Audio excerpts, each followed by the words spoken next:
ದ್ವಿತೀಯ PUC ವಿದ್ಯಾರ್ಥಿಗಳೇ ಎಲ್ಲರಿಗೂ ಕೂಡ ಮತ್ತೊಮ್ಮೆ ನಮ್ಮ ಯೂಟ್ಯೂಬ್ ಚಾನೆಲ್ಗೆ ಸ್ವಾಗತವನ್ನು ಕೋರುತ್ತಿದ್ದೇನೆ. ನಾನು ನಿಮ್ಮ Islam sir. Welcome back to my another informative video.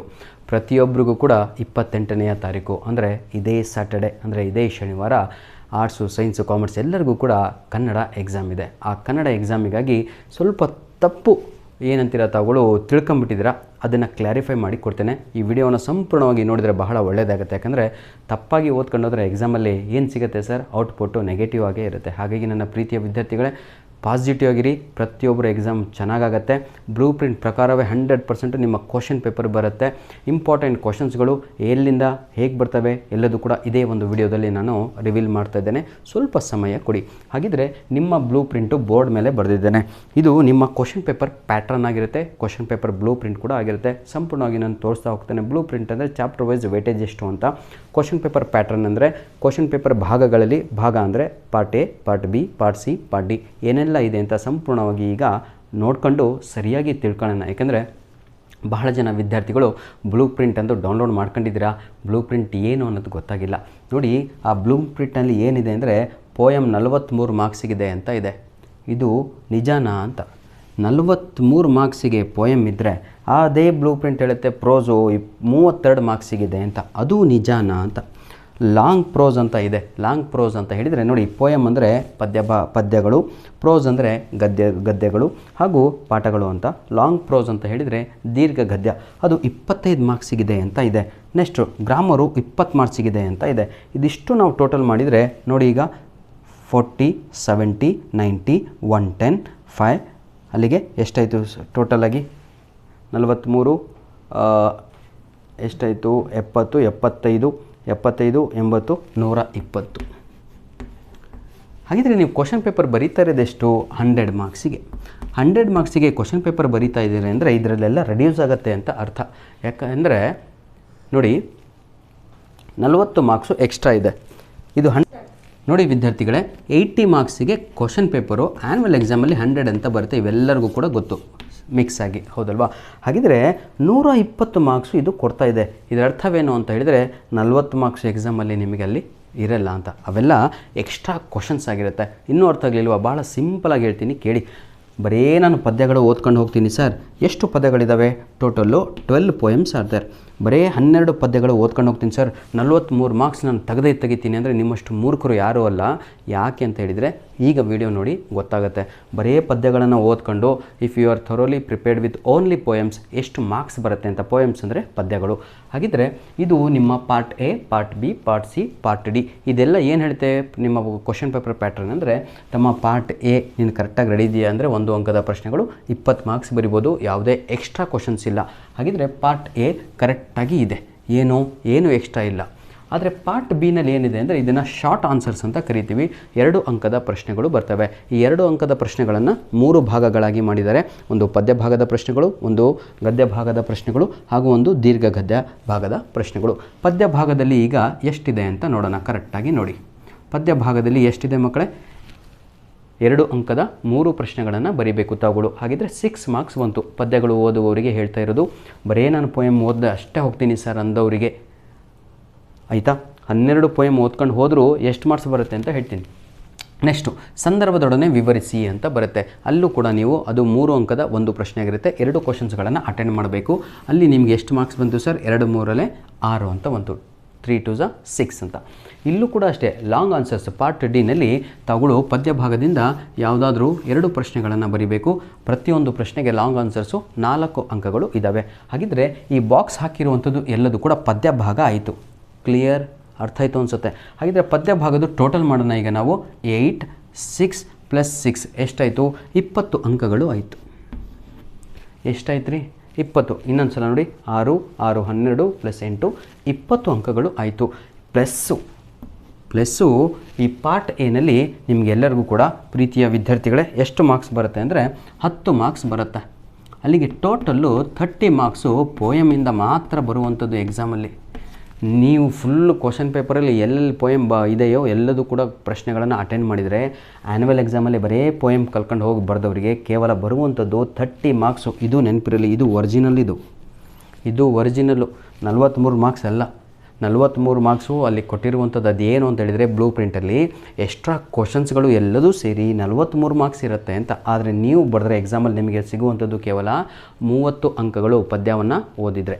ಇಲ್ಲ ಸರ್, ನನಗೆ ಪದ್ಯಗಳು ಬಹಳ ಕಷ್ಟ ಆಗುತ್ತೆ, ನಾನು ಬರೀ ಗದ್ಯ ಭಾಗನ ಓದ್ಕೊಂಡು ಹೋಗ್ತೀನಿ, ಬರೀ ಪಾಠಗಳನ್ನು ಓದ್ಕೊಂಡು ಹೋಗ್ತೀನಿ ಅಂದರೆ ನಿಮಗೆ ಟೋಟಲಾಗಿ 8 ಪಾಠಗಳು ಇದ್ದಾವೆ. ಕನ್ನಡದಲ್ಲಿ ಟೋಟಲ್ 8 ಪಾಠಗಳು ಇದ್ದಾವೆ, ಹೌದಲ್ವಾ?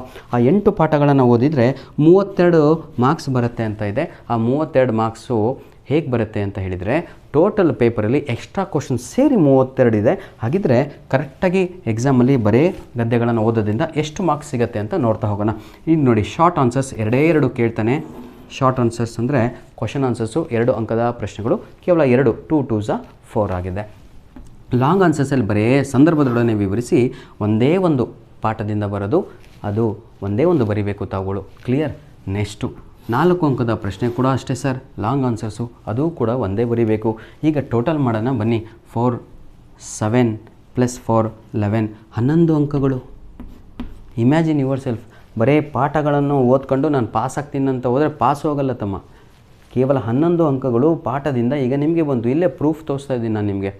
ಕ್ಲಿಯರ್? ನೋಡಿ, ಈಗ 11 ಪ್ಲಸ್ ನಿಮಗೆ ಇದರಲ್ಲಿ ಎಷ್ಟು ಬರುತ್ತೆ ಅನ್ನೋದು ಬೇಕು ನಮಗೆ. ಇದರಲ್ಲಿ 7 ಮಾರ್ಕ್ಸ್ ಬರುತ್ತೆ, ನೆನಪಿರಲಿ. ಯಾವುದು? ಪಾರ್ಟ್ ಎ, 1 ಅಂಕದ ಪ್ರಶ್ನೆಗಳಲ್ಲಿ MCQ ಆಗಿರ್ಬೋದು, ಫಿಲ್ಲಿಂದ ಆಗಿರ್ಬೋದು, ಮ್ಯಾಚ್ ದ ಫಾಲೋಯಿಂಗ್ ಎಲ್ಲರ ಆಗಿರ್ಬೋದು. ಟೋಟಲ್ಲು ನಿಮಗೆ ಎಷ್ಟು? 18 ಅಂಕಗಳು ಆಯಿತು. ಯಾವುದು? Prose, PROSE. Clear my dear children? Next sir, ನನಗೇನು ಬರಲ್ಲ, ನಾನು ಪದ್ಯನೂ ಗೊತ್ತಿಲ್ಲ, ಪ್ರೋಸು ಗೊತ್ತಿಲ್ಲ, ಬರೀ ದೀರ್ಘ ಗದ್ಯ ಓದ್ಕೊಂಡು ಹೋಗ್ತೇನೆ, ಬರೀ ದೀರ್ಘ ಗದ್ಯವನ್ನು ಓದ್ಕೊಂಡು ಹೋಗ್ತೇನೆ ಅಂತ ಹೇಳಿದರೆ ಅದು 25 ಮಾರ್ಕ್ಸು ಅಂತ ನಿಮ್ಮ ಬ್ಲೂ ಪ್ರಿಂಟ್ ತೋರಿಸ್ತಾ ಇದೆ. ನಿಮ್ಮ ಬ್ಲೂ ಪ್ರಿಂಟ್ ತೋರಿಸ್ತಾ ಇರೋದು ಕರೆಕ್ಟ್ ಇದೆ. ಆದರೆ ಎಕ್ಸಾಮಲ್ಲಿ ಬರೀ ಗದ್ಯ ಭಾಗನ, ಇದು ಯಾವುದು ದೀರ್ಘ ಗದ್ಯವನ್ನು ಓದ್ಕೊಂಡು ಹೋದರೆ ಎಷ್ಟು ಮಾರ್ಕ್ಸ್ ಬರುತ್ತೆ ಅಂತ ಇಲ್ಲಿ ನೋಡೋಣ. ಈಗ ನಾವು ನೋಡಿ, ಈಗ ಶಾರ್ಟ್ ಆನ್ಸರ್ಸು ತಗೊಳ್ಳು 3 ಬರಿಬೇಕು. 3 2 6 ಆಯಿತು, ಹಾಗೂ 6 ಆಯಿತು. ನಂತರದಲ್ಲಿ ಸಂದರ್ಭದೊಡನೆ ವಿವರಿಸಿ ಕೇವಲ 1 ಬರಿಬೇಕು. ಅಲ್ಲಿಗೆ 6 + 3 9 ಮಾರ್ಕ್ಸ್ ಆಯಿತು. ಲಾಂಗ್ ಆನ್ಸರ್ಸು, ಕ್ವಶನ್ ಆನ್ಸರ್ಸು 1 ಬರಿಬೇಕು. ಅಲ್ಲಿಗೆ 6 6 10 13 13 ಅಂಕಗಳು ಇಲ್ಲಿ ಆಯಿತು. ಪ್ಲಸ್ 3 1 ಅಂಕದ ಪ್ರಶ್ನೆಗಳು, ಇದು 16 ಆಯಿತು. Clear all of you? ಎಲ್ಲರಿಗೂ ಅರ್ಥ ಆಯ್ತು ಅನಿಸುತ್ತೆ. ಈಗ ಸರ್, ಇದು ಸುಳ್ಳು ನಿಜಾನೋ ಅಂತ ಕರೆಕ್ಟಾಗಿ ತಿಳ್ಕೊಂಬಿಡೋಣ ಮಕ್ಕಳೇ. ಬನ್ನಿ, ಈಗ ಟೋಟಲ್ ಮಾಡಿದರೆ ನೋಡಿ, ಇದು ಲಾಂಗ್ ಪ್ರೋಸ್ ಅಲ್ವಾ? Long prose. ಹಾಗಿದ್ರೆ ಇದು ಟೋಟಲ್ ಮಾಡಿದರೆ 80 ಬರಬೇಕಲ್ವ ಈಗ? ಹೌದಲ್ವ? ಯಾಕಂದರೆ 80 ಮಾರ್ಕ್ಸ್ ಕ್ವಶನ್ ಪೇಪರು. ನೋಡೋಣ ಬನ್ನಿ. 8 + 6 14 1 3 4 5 6 64 ಆಯಿತು. 64 ಮಾರ್ಕ್ಸ್ ಆಯಿತು. ಇನ್ನೊಂದು ಭಾಗವನ್ನು ನಾವು ಬಿಟ್ಟಿದ್ದೀವಿ, ಅದು ಗ್ರಾಮರ್ ಭಾಗ. ತಾವುಗಳು ನೋಡ್ಬೋದು, ಗ್ರಾಮರ್ 20 ಮಾರ್ಕ್ಸ್ ಅಂತ ಇದೆ. ನಿಜವಾಗೂ 20 ಮಾರ್ಕ್ಸಿಗೆ ಗ್ರಾಮರ್ ಇಲ್ಲ ನಿಮಗೆ ಇರುವಂಥದ್ದು. ಅಲ್ಲಿ ನೋಡಿ, ಇಲ್ಲಿ 8 ಮಾರ್ಕ್ಸಿಗೆ ಗ್ರಾಮರ್ ಇದೆ, +4 + 4 ಎಷ್ಟಾಯಿತು ಸರ್? ಇದು ನೋಡಿ, 8 ಮಾರ್ಕ್ಸಿಗೆ ಗ್ರಾಮರು, 4 ಮಾರ್ಕ್ಸಿಗೆ ನಿಮಗೆ ಏನಿದೆ ಅಂತ ಹೇಳಿದರೆ ಏನಂತೀರ ತಾವುಗಳು ಅದನ್ನು? ಎಸ್ಸೆ ರೈಟಿಂಗ್, ಪ್ರಬಂಧ ಬರೆಯಿರಿ ಅಂತ. ನೆಕ್ಸ್ಟು ಇನ್ನೊಂದು 4 ಮಾರ್ಕ್ಸ್, ಒಂದು ಲೆಟರ್ ರೈಟಿಂಗ್ ಇದೆ. ಟೋಟಲ್ 16 ಮಾರ್ಕ್ಸ್ ಆಯಿತು. ಈಗ 80 ಮಾರ್ಕ್ಸು ಕ್ಲಿಯರ್ ಆಯಿತು. ಎಲ್ಲರಿಗೂ ಕೂಡ ಗೊತ್ತಾಯಿತು ಅನಿಸುತ್ತೆ. ನೋಡಿ, ಈಗ 64 + 16 ಎಷ್ಟಾಯಿತು ಸರ್? 80 ಮಾರ್ಕ್ಸ್ ಆಯಿತು. ಇದು ಒರಿಜಿನಾಲಿಟಿ. ಬರೀ ಪದ್ಯಗಳನ್ನು ಓದ್ಕೊಂಡೋದ್ರೆ 30 ಮಾರ್ಕ್ಸು, ಬರೀ ಗದ್ಯ ಭಾಗ ಓದ್ಕೊಂಡೋದ್ರೆ 18 ಮಾರ್ಕ್ಸ್ ಬರುತ್ತೆ. ಮತ್ತು ಈ ಕನಸಲ್ಲಿ ತಾವುಗಳು ಏನಾದರೂ ಇದ್ದರೆ ನಾಳೆ ಎಕ್ಸಾಮ್ ಹಾಳೆದ್ದು ಹೋಗುತ್ತೆ. ಯಾರ್ದು ಕೂಡ ಏನೂ ಆಗಬಾರ್ದು ಅಂತಲೇ ಈ ಒಂದು ವಿಡಿಯೋನ ಮಾಡಿರುವಂಥದ್ದು. ದಯವಿಟ್ಟು ಆದಷ್ಟು ಈ ವಿಡಿಯೋನ ನಿಮ್ಮ ಫ್ರೆಂಡ್ಸ್ಗಳಿಗೆ ಶೇರ್ ಮಾಡಿ. ಯಾಕಂದರೆ ಬಹಳ ಜನ ವಿದ್ಯಾರ್ಥಿಗಳು ನನಗೆ ಪದ್ಯ ಅಂದರೆ ಆಗಲ್ಲ ಕಣೋ ಅಂತ ಬಿಟ್ಟು ಹೋಗುವಂಥದ್ದಿದ್ದೀರಾ. ಪದ್ಯ ಓದ್ಕೊಂಡ್ರೆ 30 ಮಾರ್ಕ್ಸ್ ಬರುತ್ತೆ. ಎಲ್ಲ ಪದ್ಯಗಳು 12 ಪದ್ಯಗಳಿದ್ದಾವೆ. ಎದರಲ್ಲಿ ಏನು ಬರುತ್ತೆ ಅದು ಕೂಡ ಬ್ಲೂ ಪ್ರಿಂಟಲ್ಲಿ ಮೆನ್ಷನ್ ಆಗಿದೆ ವಿದ್ಯಾರ್ಥಿಗಳೇ. ಅದನ್ನು ರೆಡಿಯಾಗಿ ಆಯಿತಾ? ಯಾಕೆ ಕಡಿಮೆ ಇರೋದನ್ನು ತಾವುಗಳು ಒತ್ತು ನೋಡಿ. ಈಗ ಬರೀ ಗದ್ಯ ಭಾಗ ಓದ್ಕೊಂಡು ಹೋದವನಿಗೆ 18 ಮಾರ್ಕ್ಸ್ ಬರುತ್ತೆ. ಫೇಲು ಕೊಂಡ್ರು ನೀವು ಬರೀ ಗದ್ಯ ಓದ್ಕೊಂಡೋದ್ರೆ. ಹಾಗಾಗಿ ನನ್ನ ವಿದ್ಯಾರ್ಥಿಗಳೇ, ಇನ್ಕ್ಲೂಡಿಂಗ್ ಎಲ್ಲದೂ ಕೂಡ ಸೇರಿಬಿಟ್ಟು ನಮಗೆ 80 ಮಾರ್ಕ್ಸು ಎಕ್ಸಾಮ್ ಬರೀಬೇಕು. ಆದರೆ ಕ್ವಶನ್ ಪೇಪರನ್ನು ಟೋಟಲಾಗಿ ನಾವು ಕೌಂಟ್ ಮಾಡಿದಾಗ 120 ಅಂಕಗಳಿಗೆ ಕ್ವಶನ್ ಪೇಪರ್ ಸೆಟ್ ಆಗಿರುತ್ತೆ. ಅಂದರೆ ಎಕ್ಸ್ಟ್ರಾ ಕ್ವಶನ್ಸು ಸೇರಿಬಿಟ್ಟು. ಕ್ಲಿಯರ್? ಹಾಗಿದ್ರೆ ಸರ್, ಏನು ಸರ್ ಹೆದರಿಸ್ಬಿಟ್ರೆ ನಮಗೆಲ್ಲ ಅಂತಲ್ಲ, ಹೆದರಿಸಲಿಲ್ಲ ಕಣ್ರು. ನಿಮಗೆ ಸತ್ಯವನ್ನು ತಿಳಿಸಿದೆ. ಎಕ್ಸಾಮ್ಗಿಂತ ಮುಂಚೆ ತಾವುಗಳು ಎಲ್ಲಾದರೂ ಮಿಸ್ಗೈಡ್ ಆದರೆ ಸರಿ ಆಗಲಿ ಅಂತ. ಕ್ಲಿಯರ್? ಹಾಗಿದ್ರೆ ಸರ್, ಇಂಪಾರ್ಟೆಂಟ್ ಕ್ವಶನ್ಸ್ಗಳು ಎಲ್ಲಿದ್ದಾವೆ ಎಲ್ಲದು ಇದರಲ್ಲೇ ನಾನು ಮುಗಿಸ್ಕೊಡ್ತೇನೆ. ಇಂಪಾರ್ಟೆಂಟ್ ಕ್ವಶನ್ಸ್ಗಳು ಎಲ್ಲಿದ್ದಾವೆ ಅಂತ ಹೇಳಿದರೆ ನೋಡಿ ವಿದ್ಯಾರ್ಥಿಗಳೇ, ನಿಮ್ಮ ಈ ವರ್ಷದ model question paper 1, model question paper 2, model question paper 3 ನೋಡಿ. ಪಾರ್ಟ್ ಎ ರಿಪೀಟ್ ಆಗುತ್ತೋ ಇಲ್ಲೋ ನಿಮಗೂ ಗೊತ್ತಿಲ್ಲ, ನಮಗೂ ಗೊತ್ತಿಲ್ಲ, ನಿಮ್ಮ ಪಾಠ ಮಾಡಿದವರಿಗೂ ಗೊತ್ತಿಲ್ಲ. ಆದರೆ ಮಾಡಲ್ ಕ್ವಶನ್ ಪೇಪರ್ 1, 2, 3 ಹಾಗೂ ಪ್ರಿಪೇಟ್ರಿ 1 ಪ್ರಿಪೇಟ್ರಿ 2 ಈ 5 ಪ್ರಶ್ನೆ ಪತ್ರಿಕೆಗಳು ಕರೆಕ್ಟಾಗಿ ರೆಡಿ ಇದ್ದೀರಾ ಅಂದರೆ ಕನ್ನಡದಲ್ಲಿ ನಿಮಗೆ ಪಕ್ಕ ನಿಮಗೆ 60 ಮಾರ್ಕ್ಸ್ 55+ ಅಂತಲೇ ಅಂದ್ಕೊಳ್ಳಿ. ಹೆಂಗೆ ಸರ್ ಹೇಳ್ತೀರಾ ಅಂತ ನೋಡಿ ವಿದ್ಯಾರ್ಥಿಗಳೇ, ಈ ಎಲ್ಲ ಪಾರ್ಟ್ ಡಿ ಪ್ರಶ್ನೆಗಳು, ಪಾರ್ಟ್ ಸಿ ಪ್ರಶ್ನೆಗಳು, ಪಾರ್ಟ್ ಬಿ ಪ್ರಶ್ನೆಗಳು ಎಲ್ಲವೂ ಇದೇ ಪ್ರಶ್ನೆ ಪತ್ರಿಕೆಗಳಿಂದ ರಿಪೀಟ್ ಆಗತ್ತೆ. ಇಲ್ಲಿ ರಿಪೀಟ್ ಆಗಲ್ಲ ಜಾಸ್ತಿ, ಆದರೆ ಮ್ಯಾಚ್ ದ ಫಾಲೋಯಿಂಗಲ್ಲೆಲ್ಲ 1-2 ಕ್ವಶನ್ಸ್ ರಿಪೀಟ್ ಆಗುತ್ತೆ. ಫಿಲಿಂದದಲ್ಲಿ 1-2, ಇಲ್ಲಿಂದ ಒಂದು MCQಸಲ್ಲಿ 1-2 ಪ್ರಶ್ನೆಗಳು ರಿಪೀಟ್ ಆಗುತ್ತೆ. ಯಾಕಂದರೆ ಕ್ವಶನ್ ಪೇಪರ್ ಡಿಫ್ರೆಂಟಾಗಿ ಕಾಣಬೇಕಲ್ವಾ, ಅದಕ್ಕಾಗಿ. ಹಾಗಿದ್ರೆ ಸರ್ ಬರೀ 55 ಬಗ್ಗೆ ಮಾತಾಡ್ತಿರಲ್ಲ, ನಾವೆಲ್ಲ 80 ಮಾರ್ಕ್ಸಿಗೆ ಪ್ಲಾನ್ ಮಾಡಿದ್ದೀವಿ. 80 ಮಾರ್ಕ್ಸಿಗೆ ಹೆಂಗೆ ಓದಬೇಕು ಅಂತ ನೆನ್ನೆ ನಿಮಗೆ ಆಲ್ರೆಡಿ ನಾನು ಒಂದು ವಿಡಿಯೋ ರಿಲೀಸ್ ಮಾಡಿಕೊಟ್ಟಿದ್ದೆ. 3 ಪ್ರಶ್ನೆ ಪತ್ರಿಕೆಗಳನ್ನು ಕೊಟ್ಟಿದ್ದೀನಿ. ಅದರ ಜೊತೆ ನಿಮಗೆ ಉಚಿತವಾಗಿ ಕೀ ಆನ್ಸರ್ ಕೂಡ ಕೊಟ್ಟಿದ್ದೀನಿ ಮಕ್ಕಳೇ, ಡೌನ್ಲೋಡ್ ಮಾಡ್ಕೊಳ್ಳಿ ಅಂತ. ಆ 3 ಪ್ರಶ್ನೆ ಪತ್ರಿಕೆಗಳನ್ನು ನೀವು ಬಿಡಿಸಿದ್ದೆ ಆದರೆ ನಿಮಗೆ ನಾನು ಹೇಳಿದ್ನಲ್ವಾ ನೆನ್ನೆ ಅಪ್ಲೋಡ್ ಮಾಡಿ ಕೊಟ್ಟಂಥ ವಿಡಿಯೋದ ಡಿಸ್ಕ್ರಿಪ್ಷನ್ ಬಾಕ್ಸಿನ ಕೆಳಗಡೆ ಕನ್ನಡದ 3 ಪ್ರಶ್ನೆ ಪತ್ರಿಕೆಗಳು ಜೊತೆಗೆ ಅಲ್ಲಿ ಸಪ್ರೇಟಾಗಿ ಕೀ ಆನ್ಸರ್ಸ್ ಅಂತ ಹೇಳಿ ಒಂದೇ ಒಂದು ಲೈನಲ್ಲಿ ಕೊಟ್ಟಿದ್ದೇನೆ. ಅದರ ಮೇಲೆ ಕ್ಲಿಕ್ ಮಾಡಿದರೆ ಎಲ್ಲ ಸಬ್ಜೆಕ್ಟಿನ ಕೀ ಆನ್ಸರ್ ಕೂಡ ಲಭ್ಯವಾಗುತ್ತೆ. ಹಾಗಿದ್ರೆ ಅದು ಓದಿದರೆ ಫಿಕ್ಸ್ 80 ಔಟ್ ಆಫ್ 80 ಯಾರಿಗೆ ಬರುತ್ತೆ ಅಂದರೆ ಯಾರು ಗ್ರಾಮರ್ ಮಿಸ್ಟೇಕ್ ಮಾಡ್ದಂಗೆ, ಯಾರು ಏನು ತಪ್ಪು ಮಾಡ್ದಂಗೆ ಬರೆದಿರ್ತಾರೋ ಅಂಥ ವಿದ್ಯಾರ್ಥಿಗಳಿಗೆ ಬರುತ್ತೆ ಅಂತ ಹೇಳ್ತಾ ವಿಡಿಯೋನ ಇಲ್ಲಿಗೆ ಮುಗಿಸ್ತಾ ಇದ್ದೇವೆ. ಇಂಗ್ಲೀಷ್ ಎಕ್ಸಾಮ್ ಚೆನ್ನಾಗೇ ಆಗಲಿ, ಫಸ್ಟು ಕನ್ನಡ ಎಕ್ಸಾಮ್ ಚೆನ್ನಾಗಿ ಮಾಡಿ ಬನ್ನಿ. ಮಾಡೇ ಮಾಡ್ತೀರಾ. ನನ್ನ ಒಂದು ಯೂಟ್ಯೂಬ್ ಚಾನಲ್ಲು ಈಗಾಗಲೇ ನಿಮ್ಮ ಕನ್ನಡಕ್ಕೆ ಬೇಕಾಗಿರುವ ಈ 1 ಅಂಕದ ಪ್ರಶ್ನೆಗಳಾಗಿರ್ಬೋದು, MCQs ಆಗಿರ್ಬೋದು, ಫಿಲ್ಲಿಂದ ಬ್ಲ್ಯಾಂಕ್ಸ್ ಆಗಿರ್ಬೋದು, ಅಥವಾ ಹೊಂದಿಸಿ ಬರೆಯಿರಿ ಆಗಿರ್ಬೋದು ಅಪ್ಲೋಡ್ ಮಾಡಿ ಕೊಟ್ಟಿದ್ದೇನೆ. ಇದನ್ನು ಯಾಕೆ ನಾನು ಅಪ್ಲೋಡ್ ಮಾಡಿ ಕೊಟ್ಟಿಲ್ಲ ಅಂದರೆ PDF ಕಾಪಿಯನ್ನೇ ನಿಮಗೆ ಕೊಟ್ಬಿಟ್ಟಿದ್ದೇನೆ. ನಾನು ಮಾಡಲ್ 1, 2, 3 question paper with key answer upload ಮಾಡಿ ಕೊಟ್ಟಿದ್ದೇನೆ. ಉಚಿತವಾಗಿ ಡೌನ್ಲೋಡ್ ಮಾಡ್ಕೊಳ್ಳಿ. ಯಾರಿಗಿನ್ನೂ ಸಿಕ್ಕಿಲ್ವೋ, ಗೊತ್ತಾಗ್ತಾ ಇಲ್ವೋ ಯಾವ ವಿಡಿಯೋ ಅಂತ, ಅಥವಾ ಮೊದಲನೇ ಬಾರಿಗೆ ಯೂಟ್ಯೂಬ್ ನೋಡ್ತಾ ಇದ್ದಾರೆ ನಮ್ಮ ಚಾನಲು, ಕಮೆಂಟ್ ಮಾಡಿ. ಸರ್ ವಿ ವಾಂಟ್, ಒಂದೇ ದಿನ ಇರೋದು ಕಂಡ್ರು, ಟೈಮ್ ಪಾಸ್ ಮಾಡಬೇಡಿ ಆಯಿತಾ. ಶನಿವಾರದ ದಿನ ಮುಗದೇ ಹೋಗುತ್ತೆ. First exam is the best exam. ಯಾಕೆ ಅಂತ ಹೇಳಿದರೆ ಖುಷಿಯಾಗಿ ನೀವು ಬಂದ್ರಿ ಅಂದರೆ ಇಂಗ್ಲೀಷು ಅದಕ್ಕಿಂತ ಹೆಚ್ಚಿನ ಅಂಕಗಳು ತೆಗಿತೀರಾ.